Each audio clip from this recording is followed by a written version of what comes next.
एक दिन की बात है। ठंड का समय था, घना कोहरा छाया था। सारे लोग जल्दी कार्यालय का काम खत्म करके घर की तरफ निकल रहे थे। नाना जी उस समय के बड़े अधिकारियों में से एक थे। वे उस समय के उच्च वर्ग के लोगों में एक अमीन का काम करते थे। रोज की तरह ही उस दिन काम खत्म होने के बाद घर के लिए अपनी गाड़ी से रवाना होने लगे। रास्ते में उन्हें हाट से कुछ सामान भी लेना था, तो वे और साथियों से अलग हो गए। उन्होंने घर की कुछ जरूरत के सामान लिए और गाड़ी आगे बढ़ा दी। आगे जाने पर उन्हें कुछ मछली बाजार दिखा और वे मछली खरीदने के लिए रुक गए। ताज़ी मछलियां लेने और देखने में टाइम ज्यादा ही गुजर गया। उनकी जब अपनी घड़ी पर नजर गई तो उन्हें आभास हुआ कि आज तो घर जाने में बहुत देर हो जाएगी और ये सब लेकर घर पहुंचने में काफी समय लग जाएगा। फिर यही सब सोचकर उन्होंने सोचा कि क्यों ना जंगल के रास्ते से निकला जाए, तो जल्दी पहुंच जाऊंगा। तो उन्होंने अपना रास्ता बदला और जंगल की तरफ अपनी गाड़ी को घुमा लिया। समय 11 बज चुका था। गाड़ी तेज रफ्तार से आगे बढ़ रहा था, तभी अचानक तेज ब्रेक के साथ गाड़ी को रोकना पड़ा। उनकी गाड़ी के आगे एक औरत जोर से रो रही थी। उन्होंने सोचा, इस वीराने में ये औरत क्या कर रही है। उन्हें लगा कि कोई मजदूर की पत्नी होगी जो नाराज होकर घर छोड़कर जंगल में भाग आई है। तो उन्होंने उससे पूछा कि यहाँ जंगल में तुम क्या कर रही हो, लेकिन उसने कोई जवाब न देकर और जोर से रोने लगी। सारे जंगल में उसकी हूँ सी सिसकियां गूंज रही थी। फिर नाना जी ने पूछा, तुम्हारा घर कहाँ है, लेकिन वो कुछ भी ना बोली। तब नाना जी ने कहा कि आज चलो मेरे घर में रहना, सुबह अपने घर चली जाना। ये जंगल बहुत सारे जंगली जानवर से भरा है, रात भर यहाँ मत रुको, चलो आज मेरे घर में सबके लिए खाना बना देना और कल सुबह अपने घर चली जाना।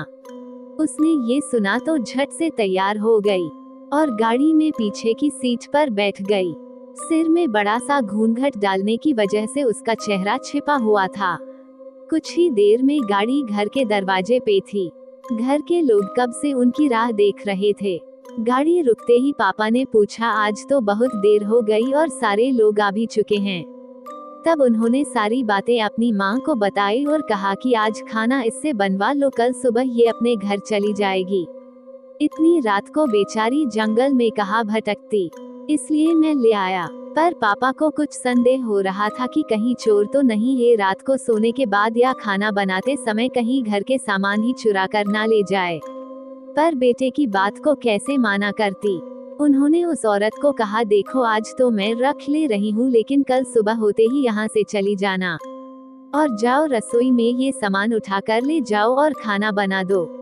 उसने फिर से जवाब नहीं दिया, बस हूँ की आवाज बाहर आई और वो सारा सामान लेकर माँ के पीछे बहुत दूर चल दी। रसोई में सारा सामान रखवाकर माताजी ने उसे खाना जल्दी बनाने की सख्त हिदायत दी और वहाँ से चली गई। लेकिन उनका मन कुछ परेशान सा था। फिर 10 मिनट में रसोई में उसे देखने चली गई कि वो क्या कर रही है और उसका चेहरा भी देखना चाहती थी। लेकिन वहाँ पहुंची तो देखा कि वो मछलियों का थैला निकल रही थी। उन्होंने बहुत जोर से गुस्से में कहा, यहाँ सब खाने का इंतजार कर रहे हैं और तुम अभी तक मछलियाँ ही निकल रही हो, कल सुबह तक बनाओगी क्या। उसके सिर पर घूंघट अभी भी था तो चेहरा देखना मुश्किल ही नहीं नामुमकिन था। उन्होंने उससे कहा, तुम जल्दी से खाने की तैयारी करो, मैं आग सुलगा देती हूँ, काम जल्दी हो जाएगा। और वे जल्दी से चूल्हा जलाने की तैयारियां करने लगी।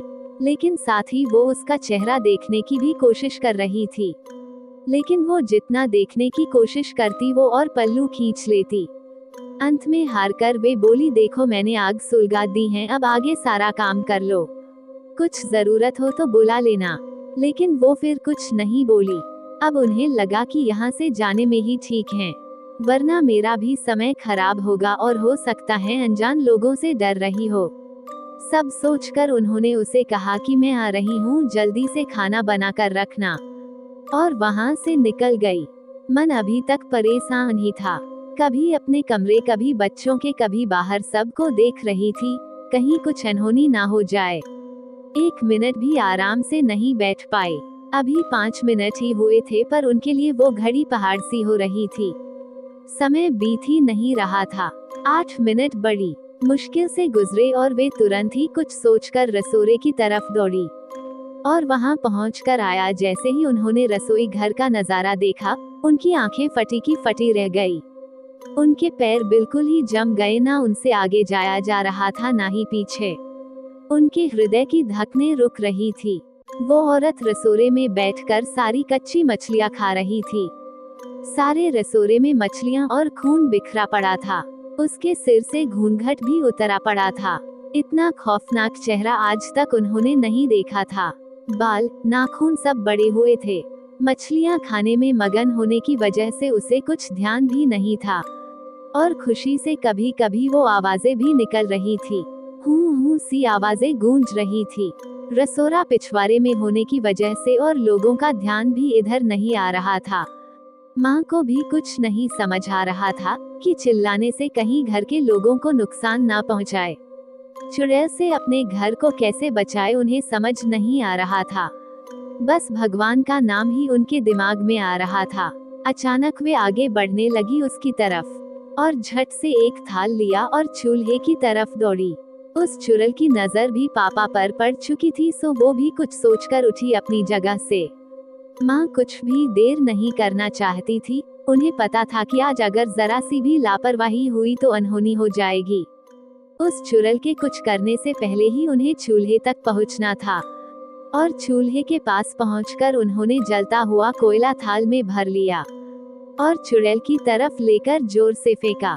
आग की जलन की वजह से वो अजीब सी डरावनी आवाजें निकालने लगी।